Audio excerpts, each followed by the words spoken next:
Welcome to the Screen the Screener College Basketball Podcast with your hosts, Mike Randall and Gus Kearns. Welcome, listeners, to the Screen the Screener College Basketball Podcast, where we're always talking everything college hoops. Could have been anywhere else on the dial, but you chose to be here with us, Mike and Gus, and we appreciate that. We've been trying to get you ready for the start of the college basketball season that is less than 30 days away. We've been trying to give you some special guests and get you ready with some content, and this episode is no exception. We have brought in one of the finest, most astute minds in the college basketball world, Bobby Reagan, Barstool, Reags, talk some college hoops. Reags was nice enough to talk over a number of different things with us. He talked some Kansas and some Snoop. He talked some SB 206. We were lucky enough to break down some Xavier and why they might be good enough to win the Big East. We talked some Cincy. We talked some Kentucky and just why they might be good enough to win the whole darn thing this season. Reags was lucky enough to give us a very comprehensive list of some mid-majors that you might want to pay attention to. He gave you a player or two to pay attention to, and he also gave you a sneaky Final Four team. We hope that you are enjoying what the Screen the Screener College Basketball Podcast is giving you, providing you leading up to the season for this unbelievable college basketball season that is just on the precipice coming our way. If you like what you're listening to, listen. We're marauders for ears. We maraud for listeners. If you like what you're listening to, please don't be afraid to give the podcast a follow on Twitter at SES Podcasts. Efficiency of keystrokes, of course. If you're looking for a little bit more, at Randall Rant. Mike is the cohort, the controller, and the captain of the Screen the Screener College Basketball Podcast, so please give him a follow. If you really like what you're listening to, don't be afraid to give a kind review over at your podcast consumption vehicle of choice. Give 5 stars. Say nice things about our guests. Our guests have been unbelievably kind and generous with their time and their opinion. So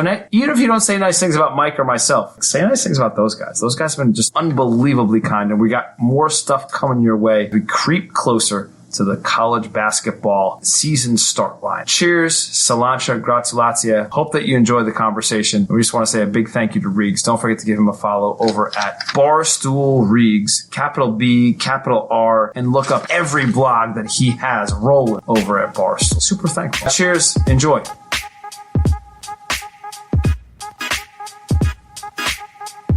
All right, welcome in, listeners, to the Screen the Screener College Basketball Podcast, where we're trying to provide some content for you to get ready for the start line of the season. And luckily, we have a great guest to help us with that preparation for the start line.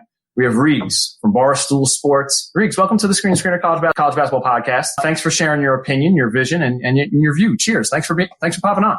Yeah, man, appreciate it. Thanks for having me on. Of course. All right, so I think we need to start right away. Like, do you have 2 cents on Kansas, Snoop, the FBA findings, polls, cash, money guns? Please entertain the listeners. What in the tarnation is going on in Jayhawk land in this program, and what do you think is going to result, from all the layers that are now like kind of piling up over by the fog?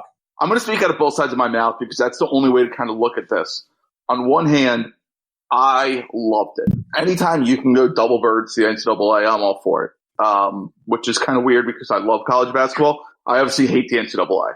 Anytime that you can make a mockery of the NCAA, I'm all for it. I think it's a joke that Kansas is trying to say they had no idea what was going to happen. I mean, there's damn stripper polls. There's a walkthrough. That's not a surprise. If they were serious, the moment you see a poll come out, you maybe be like, what's going to happen?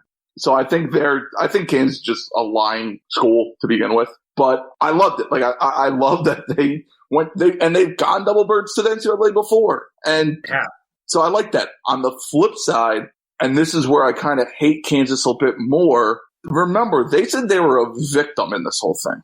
Right. That's the part that doesn't bode well, right? It does, and it doesn't sit well with me either. Like, just own it. Just own it, because that's how you make a change. Playing victim does not help make a change.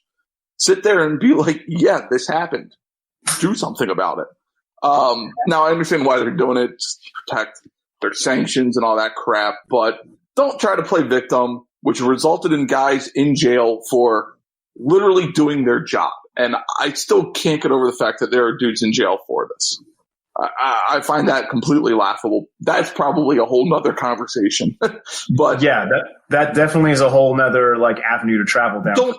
And as much as I love that they did the Snoop Dogg and the money and the strippers and the mascot with the fake blunt and everything like that, don't tell me you're a victim and make joke of that situation. Like, if they never said the word victim, I would love it even more. But I still like it. I still love that they went at the NCAA that way. Just don't try to backtrack and play victim. And but that's also Bill Self, and kind of why I'm not a huge Bill Self fan to begin with. Right. It seemed like he embraced the almost villain role in that damn money chain with an Adidas shirt that I'm pretty sure my father owns because it had no Kansas logo on it and just a gigantic Adidas logo. It was the most basic shirt that just said Adidas on it that every 50-year-old father has in their wardrobe. And it looked like a shirt that somebody would wear at a pickup game. That's what it looked like. It was tweeted out from the damn main account. You can't tell me they didn't know what was going on. Like, somebody, like, all right, I worked in a college athletic department before. I know the process of sending out something on social media that gets fact-checked. And when I worked in the college department, it was back in 2009 and 2010, before Twitter was even bigger. And you're fact-checking everything that was sent out on Twitter and Facebook back then. And guess what? I wasn't working at a place as big as Kansas. Nope. And when you're sending out something like that, somebody's looking at it. There's one person in that damn athletic department that could say, hey, maybe we slap on a Kansas shirt. Maybe we don't wear the money sign. So don't tell me you don't know what's going on. This is now 2 instances within a week that you're going at the NCAA. And, like, that's fine. I'm all for that. Don't try to backtrack it. Don't try to play victim. You're not a victim. You benefited. You made a Final Four because you paid to have Sylvia D'Souza, or you helped facilitate payments to get Sylvia D'Souza, quote, allegedly, even though we all know it's actually true. For legal reasons, we'll say allegedly. And you got to a Final Four because of it. Awesome. Yeah. Everybody benefited from that situation. It's funny that you mentioned, like, who you just want to know who gave, like, the rubber stamp on that, release for that, right? Like, who said, like, oh yeah, you know what? This is perfect. Let's just throw this out there and let this be consumed by the public. That seems like a great idea. I just want to know that there was definitely one person that made that decision and said, yep, this is okay. Let's send this out there. You'd love to spend some time with whoever that is. And it's one thing when it's like a smaller school where one, maybe two people look at it and you're just like, all right, go ahead, whatever. It's another thing when you're talking about one of the major athletic programs, whether you talk football, basketball, baseball, anything. Like, it's one of the most iconic programs. That's got, like, you're not just having some slapdick intern working on that. No, it's not some college kid that's, there for credit. No, there's somebody making a hard and fast decision on that gets paid a lot of money to make that decision. And I'm going to go back to what you originally said. Like, that decision is maybe a little bit questionable in retrospect there. Right. So we got to talk about SB 206 with Doster and Norlander a little bit. What do you think the drastic changes on the landscape are coming? What do you think some of the early results might be? And with some other states like holding similar legislation in place, do you think that the groundswell is going to continue here, or do you think there's going to be a little dead period? Where are you standing with SB 206 now that the bill has come into law in California? I'm all for it. Like, I've said this pretty much in every blog I've written for the last few years regarding paying players, however you wanted to classify it. Right. I'm cool with scholarships being enough payment from the schools. I wouldn't say I'm against. I don't love the idea that schools should have to come up with some sort of payment plan for players, because you get into Title IX. How do you determine the starting quarterback at Alabama worth a women's 400-meter hurdler? Very good. And you get the legality, the legal department with all that. To me, it's always just let the free market decide. Scholarships are plenty. That's cool. Scholarships are fine. Let's go to Kentucky. Let's say Two Keys, which is the main bar down there, wants to pay Ashton Hagans $10,000 to use his face on a bar promo. What's wrong with that? Nothing. And that's kind of my case is let these kids profit off of things like that, because and one of the pushbacks I get when I talk about this is it's going to change recruiting. I can't imagine living in a world where Kentucky, Carolina, Duke, and Kansas don't get the best players. Exactly. Nothing's going to change on that end. That doesn't happen already. Like, it's not hurting Western Kentucky because they're going to lose somebody to Kentucky because boosters can pay more there. No, they're going after the same guys. Nothing's changing in that department. What it might do is it might keep somebody in school a year longer. Like, hey, maybe I can make $30,000 this booster is going to offer me $30,000. That's a car dealership owner. You know what? Maybe I'll do that because I'm a fringe prospect. I really like being the cock of the walk in Lexington versus having to go to Fort Wayne. Or maybe I get a chance, maybe I get the two-way deal. Like, yeah, it's more money, but, who knows? Maybe I'll take that $30,000 and just spend another year, and a year later I'll be a first-round pick. I'm cool with that. I think that's – or even when I was talking to Doster, he used Martin Cramshaw from Creighton. Yeah, he used the same example. Yeah, left to go overseas, where it's like that's a great example of a guy of – and you look at – I'll stick with Kentucky. You look at a guy of Isaac Humphries. He left early to go overseas. He was a guy that could have made, maybe 25 – $30,000 in Lexington. Right. And he would definitely benefit from another season on campus. He would have been using, he had that really nice game against Carolina. He was going to be used more. And I don't blame him for leaving. Obviously, you don't know extenuating circumstances and family circumstances, but that's the type of guy who I see benefiting from this scenario. And I'm all for that. Like, it's really sports in general. Why the hell do we care how much money people make? Exactly. Like me and you right now, you don't care how much I make. I don't care how much you make. Nope, sure don't. If I was at the University of Kentucky playing basketball, people would care what I make. Like, it makes no sense. I just never care. I don't understand this. There's this false mentality that college sports is pure. College sports has never been pure. Go back to false narrative there. Yeah. Go back to Sam Gilbert and John Wooden. Go back to point shaving contest or point shaving games with the CCNY, which people don't even think that. I don't even know if that's a school anymore. What's it called now? Right. There has been, quote, cheating in college basketball since the 1940s. You said it. Like we very thing on the podcast with Mike Randall, and he brought up the exact UCLA correlation that you did. Yeah. We can go to the BC point shaving thing. We can go everywhere with it. It is. And it's at every sort of school. I mean, so right. like Kentucky's had the death penalty before, or close to the death penalty before. You've had CCNY get hit. You've got Boston College getting hit. Arizona State had a point shaving scandal. So you all walks of life. Obviously, you have Kansas now with getting the NOA. You have Louisville. Every single type of school has been hit or has had some sort of, quote, cheating allegation. It's not like – I just don't care. I don't care if they get paid either. I think whatever your market value is, go negotiate it and go get that. Right, and we saw like Brian Bowen was worth $100,000. If he's worth $100,000, then like there's bigger buckets of money waiting out there for different people. That's for sure. And good for them. Like, here's the thing, and this doesn't just apply to basketball; it applies to everything in life. If you are good at something, you will make money because of that. Why do we care if that's at 17, 18, 19 years old? Versus 30 years. One of the things we talked about with both Doster and Norlander was like the earning window is what, 10 years tops. If you're LeBron, then you can extend that out. But realistically, you have 10 prime years. Why not maybe extend that a year or two with some payment in college? I'm totally with you on that, and I'm good with everybody getting a scholarship and then whatever else they can get on the side. If they can negotiate the school $10,000 on the side, let's go. Schools giving scholarship and everything that goes along with scholarship, perfect. Like, I'm fine with that. Take it out of the school's hands because you don't have to deal with Title IX. And there's some places like Sydney McLaughlin. She went to Kentucky for a couple of years. She would be worth, obviously, she's a massive star in the track and field world. She's straight from New Jersey. I know exactly who you're talking about. Yeah, Union Catholic. She left. Mm-hmm. She left school because she got an endorsement from Puma and went professional. She could have had the same thing while still being at UK. And that's an example of obviously a freak female track athlete. But you can look at that across the nation where softball. I'm sure there's softball players that are worth it. I'm sure there's women's hockey players, right? Swimmers. Yeah. Katie Ledecky when she was at IU, right? Is that where she went?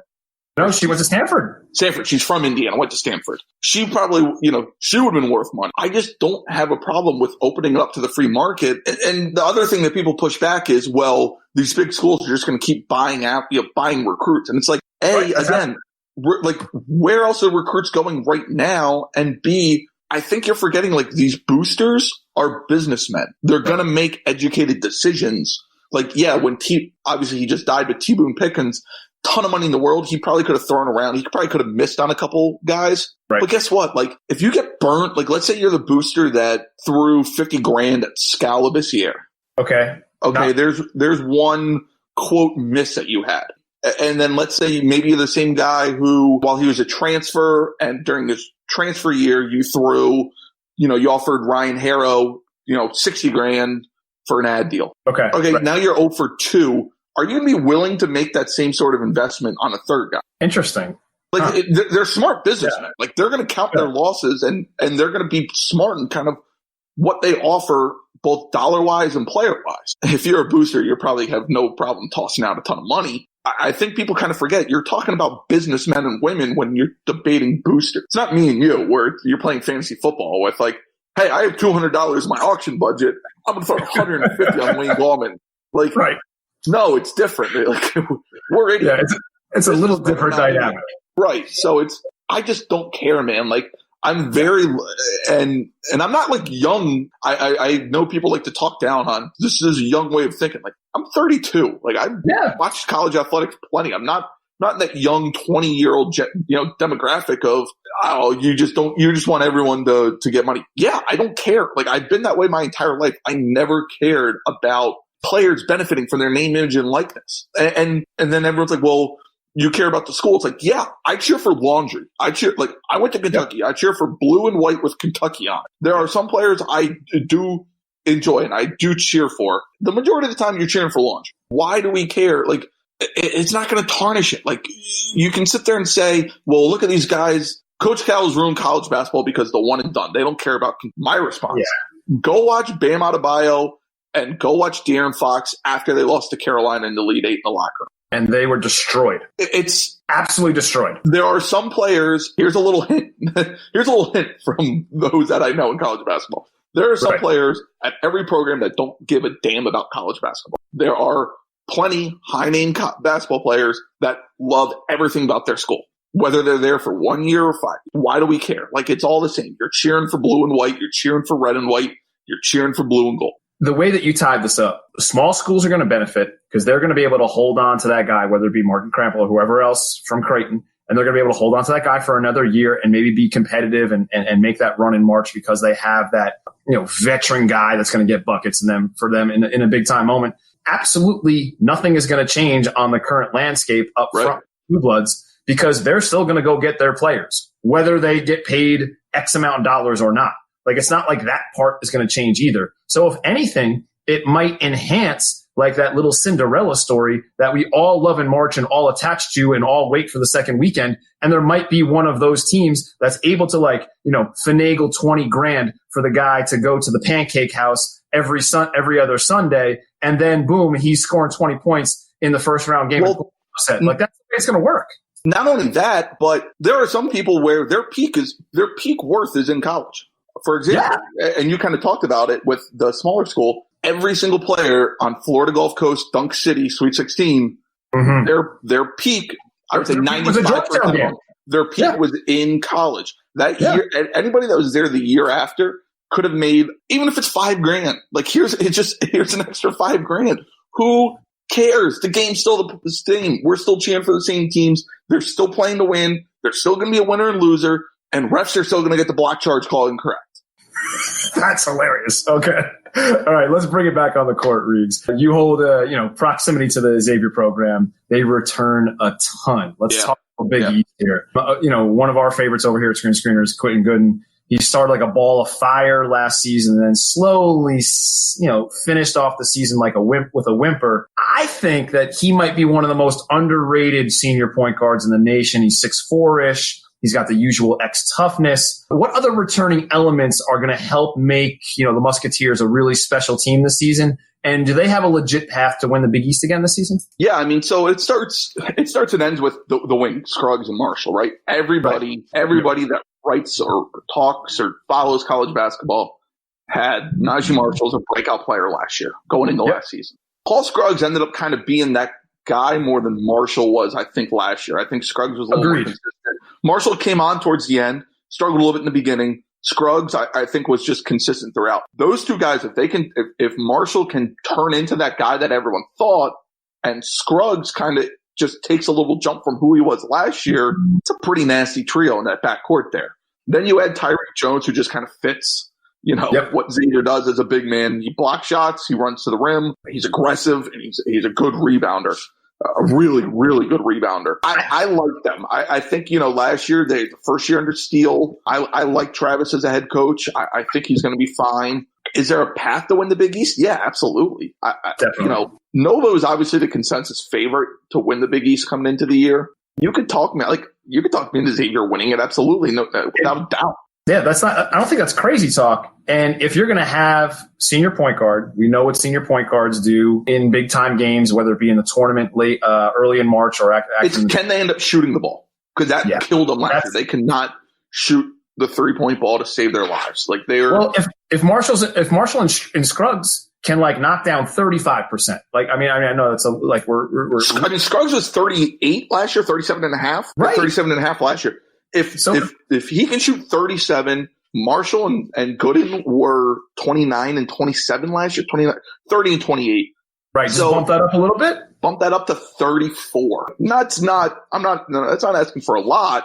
They all of a sudden start shooting that. You have to start respecting their ability to shoot more, especially Marshall in that corner. That corner three for Marshall is just so important. If he starts hitting that, teams have to start closing out, and Marshall's really, really good at driving baseline. And that's the other thing too. I think once with definitely Xavier and the guys that you mentioned, Scruggs, Marshall, and Gooden, of course, if they're going to attack a closeout, that's Xavier basketball right there. That's what they're really good at. Usually that. I mean, even with Mac there, that's what they really excelled at. They would take and make that open three, but then they would be constantly on the attack on those closeouts. So I think if they're going to get some respect and have people a little bit in scramble mode on the defensive end, then I think that works, especially with those three talented guards like you mentioned. Well, that and because Steele comes from the Chris Mack school, they're going to defend their ass off. They're going to sit there. They'll struggle a bit at times, like we saw last year, but they'll get after guys. I don't doubt that at all. I really like their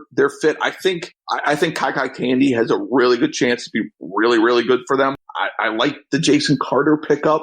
They just kind of fit a little bit better than last year's team. I agree. And if they can kind of capture that magic that they had at the end of the season last year, where they kind of got on that roll, and then they were like a legit scary team to play at the end of the season last year. So if they can kind of just get that rolling a little bit earlier, as opposed to making this mad dash and this mad rush at the end of the season, man, look out. The Musketeers could be in for a special season. How about Cincy? We got Mick moving out west to the West Coast. Who can blame him? But they have one of the finest players in the nation, Jared Cumberland, returning. He is tough as the day is long in summer. He can shoot the three. He has this unbelievable usage rate over 32. Is the dynamic wing going to be unleashed on the nation with further opportunity and maybe some of the reins taken off on the offensive end? And will Cincinnati continue that iconic characteristic of pace of play, defense, and then specific shot selection? What's going to change? What's going to look different for Cincinnati this year? And just how good is Cumberland going to be? Who knows? Everybody's hurt for them right now, right? Cumberland's battling an injury, but literally three guys are hurt, right? So, and more importantly, it's Jared Cumberland. So I'm assuming Cumberland comes back healthy. I am as well, yeah. But it's a foot injury. There's no timetable for return, and we don't know what the foot injury is. That scares me. If I'm a Cincinnati fan, I'm a little nervous about that, just because how many times do we hear foot injury and it ends up being worst case scenario? Right, it ends up being a little bit longer than you think it is, right? Now, again, if he comes back healthy, he's one of the three best players in that league. James Wiseman, obviously ridiculously talented. You could maybe talk me into somebody like a Quentin Rose or DeJoun Giroux possibly winning Player of the Year over him. Cumberland obviously was the popular pick. I followed NKU quite a bit with Brandon there. I really like Brandon's coaching style. He does tend to adapt to his team, which I like. He's smart. He's willing to play up tempo. NKU though, they were a good defensive team when he was there too.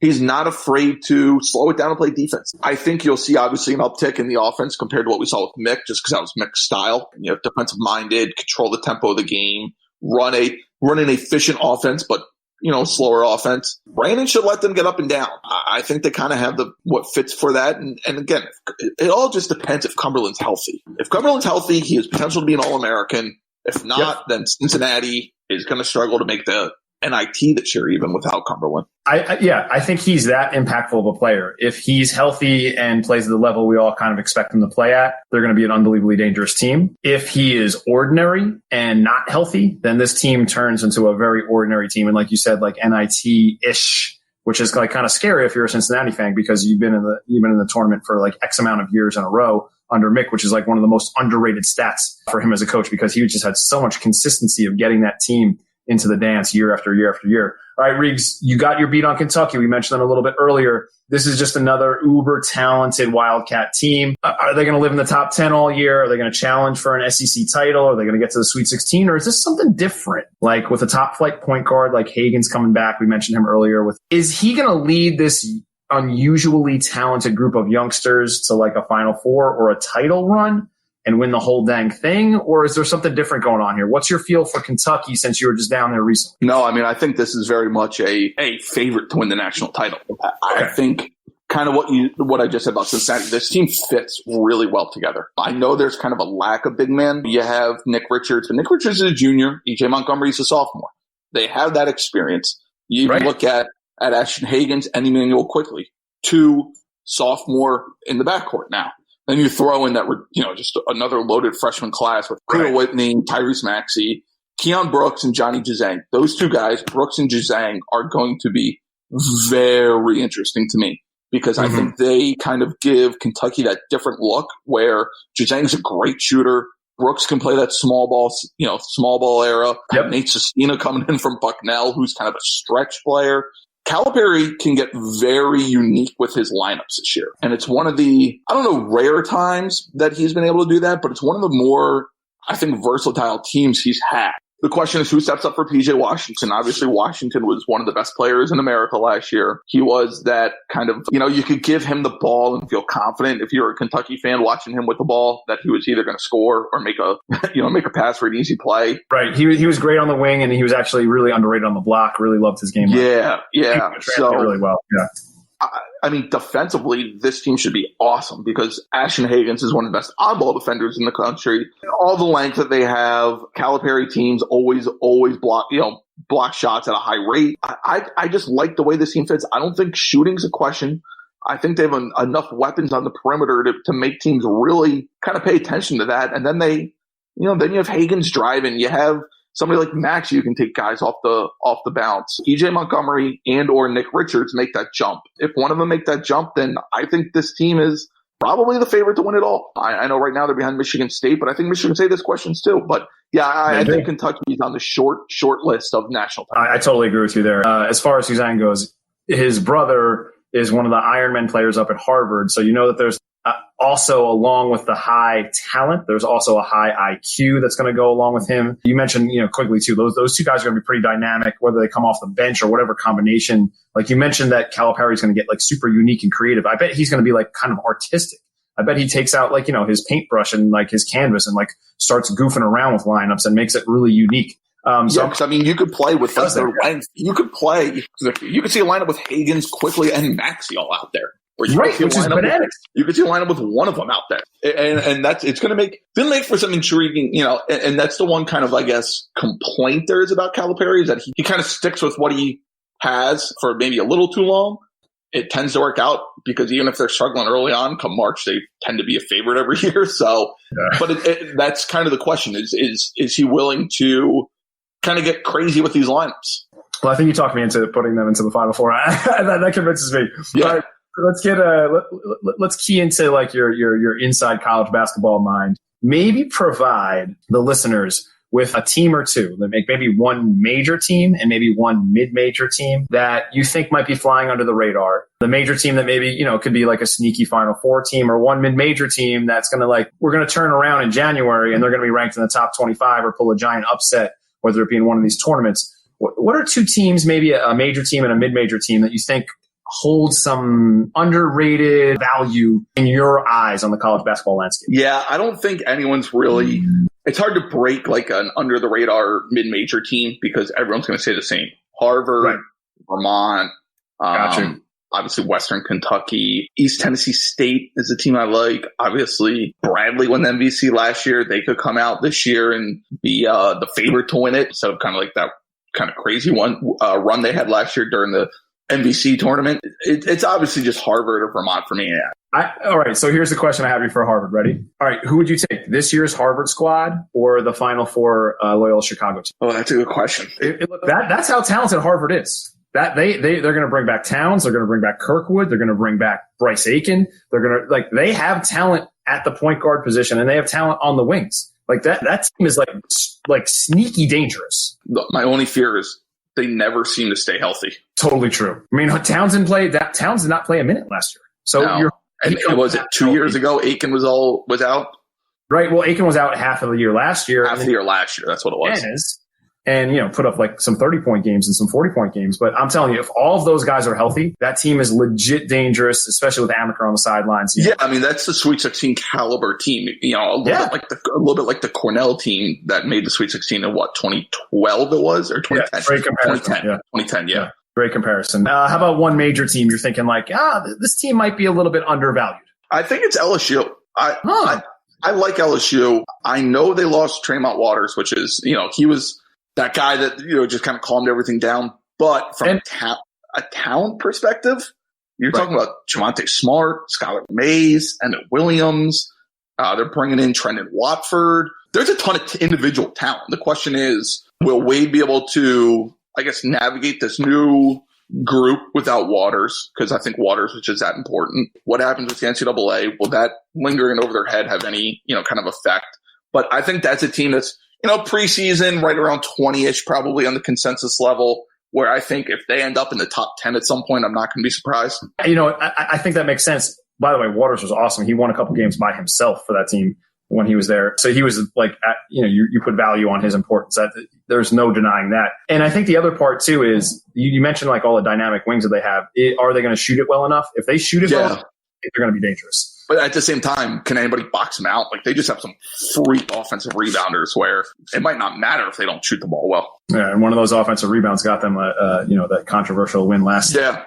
And changed the rule. right. And adjusted the rule book. That's hilarious. Reags, how about like one player, maybe two players that might jump off the page, might have further opportunity because of their role this year, or maybe a coaching change, or maybe a transfer of that nature, whether it be major or mid-major? Who's one player that might explode on us the way that, maybe not the way that John Morant or Trae Young did their freshman year or sophomore year, but maybe somebody that, we look up and boom, they're averaging 25 points a game and they're one of the best players in the country that nobody was talking about preseason.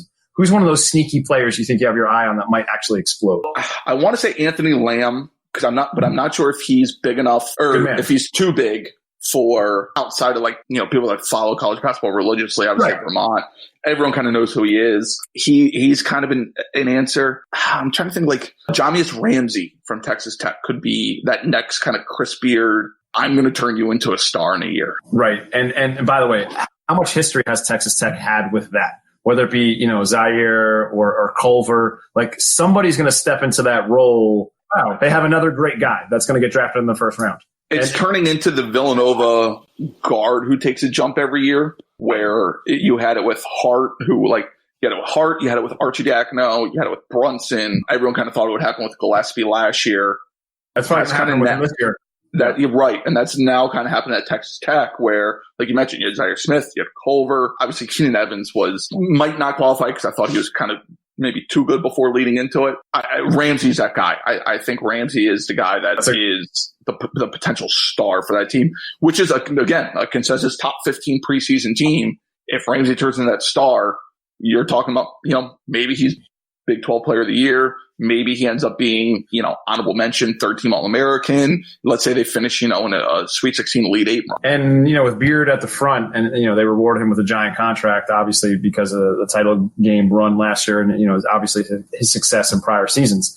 That makes sense. It's not like he doesn't know how to coach. It's not like they don't do a terrible job at player development. They develop players better than, as well as anybody in the country, no doubt. How about this? Last big question for the preseason. One team that you think might be flying under the radar that returns enough elements that might make a drive in March for the Final Four. Who's one of your sneaky Final Four teams that, isn't the generic pick for everybody? What's one team that everybody might be sleeping on that you kind of have your eyes wide open? I think it's still LSU. I think like you said, I think Watford being that kind of star freshman coming in and with the athleticism that they have, and like I said, the individual skill talent, like Javonte Smart is a crazy individually skilled guy. Skylar Mays, you have the experience with him. Obviously Smart, Mays, Taylor, Evan Williams all played last year. Obviously on a successful team last year. Darius Days. That's kind of the team I'm looking at as potential Final Four team again. Wow, okay. It all depends on you're going in SEC against Kentucky, and you're thinking that maybe Kentucky and LSU end up in the Final Four? It wouldn't shock me. It just wouldn't shock me. Now, again, a lot of it comes down to like I said, the shooting. How do they handle just this lingering NCAA violations over their head? Right. How does Wade handle that? They're just so damn talented.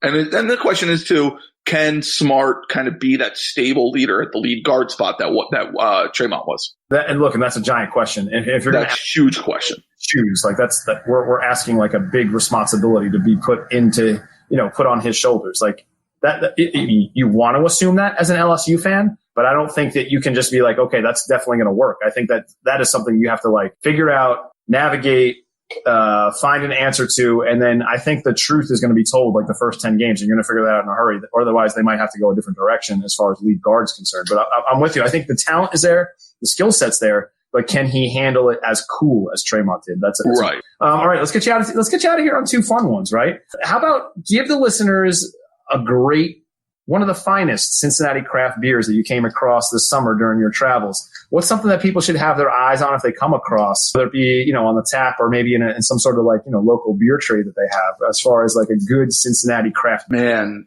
anything that Street Side puts out is Street phenomenal. Side. That's probably my favorite brewery in the city. Anything they put out is worth drinking. High Grain, which is a brand new brewery that opened up, actually like right down the road from me. They have some quality. They have I forget the name of it, but the New England IPA is phenomenal. And then Listerman, which is right across from Xavier, has I think they actually just stopped canning it for, the season. But they had, it was called like International Doggy Day or Doggy Day or something like that. The New England IPA had all dogs on the logo. I had it in a pick six and I took a sip of it and I was like, oh, this I should have got more of that. But anything on the Street Side, you're going to be happy. You love when you stumble upon one where you're like, oh, man, I should have grabbed a couple more of this one. Right. I was like, why didn't I have two of them? Yeah. All right. Why not grab a couple?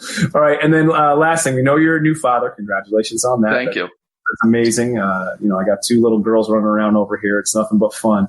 So I know it's been hard, but have you been listening to anything worthy over the summer, or have you gone to see an amazing live show that you want to share with the listeners out there that people should put their ears on? In terms of new stuff, not a whole lot. We did go see Hootie and the Blowfish in July. All right. So that was awesome just because it's Hootie and the Blowfish. They played, Cracked Rear View, which is just an unbelievable album. Did they play the whole album like the whole way through? Yeah. Yeah. That's always a good show when you can go. Because it's their 25th. It's the 25th anniversary of it. Wow. And so obviously they're into the craft and putting it out the right way if they're going to try to perform every song from the album. That's really cool. Right. So, that was phenomenal. The only problem was it was hot as hell that day. And it was like I said, mid-July, so you're just sitting there sweating. So you need some Street Side. I said that was the problem. We kept drinking the beers, and it was like you had to drink them so fast, otherwise they got cold or they got warm. Yeah, that was an unbelievable concert that I would, if they are anywhere near your city, I highly recommend. Listen, that's like a little bit blast from the past. There's nothing wrong with like coming along or singing along to Hootie. I think everybody's done that at some point. Right. Right. That makes sense. All right, Reags, thank you so much for a couple of minutes on the podcast. Thanks for no problem, man. Extended period of time. We hope that you enjoy the start of the college basketball season. We'll be following you over at Barstool Sports. Thank you again. Couldn't be nicer. Appreciate it, man. All right, cheers. Salacia, grazie, arigato.